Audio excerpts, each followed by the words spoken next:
গল্পের নাম রাতের গভীরে। পর্ব ২, বাঁশঝাড়ের ছায়া। হরিপদ কাকার নিখোঁজ হওয়ার পর থেকে সুন্দরপুর গ্রামে এক ভয়ঙ্কর ছায়া নেমে এসেছে। সন্ধ্যা নামতেই গ্রামের মানুষ দরজা বন্ধ করে বসে থাকে। কুকুররা হঠাৎ হঠাৎ আকাশের দিকে মুখ তুলে চিৎকার করে ওঠে, আর সেই সঙ্গে দূর থেকে ভেসে আসে হারিকেনের কাঁচের ঝনঝন শব্দ। এক রাতে গ্রামের দুই যুবক রঞ্জু আর মুকুল সাহস করে বের হয় হরিপদ কাকার খোঁজে।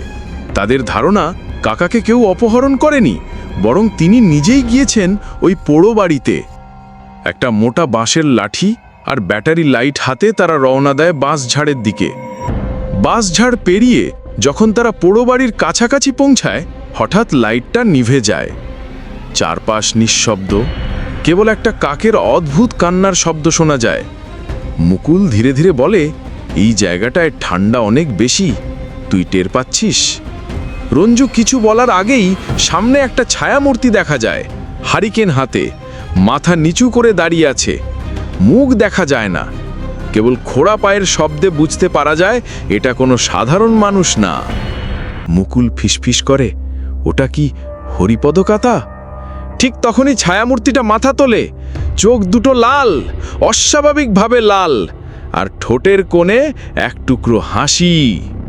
তোমরা এসেছো, এবার আমিও আসতে পারি।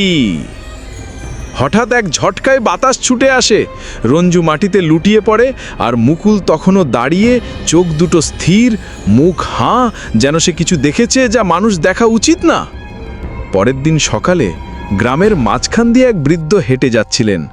কেউ চিনতে পারল না তাকে। মুখে হরিপদ কাকার মতন দাড়ি, কিন্তু চোখ চোখ একেবারে মুকুলের মতো।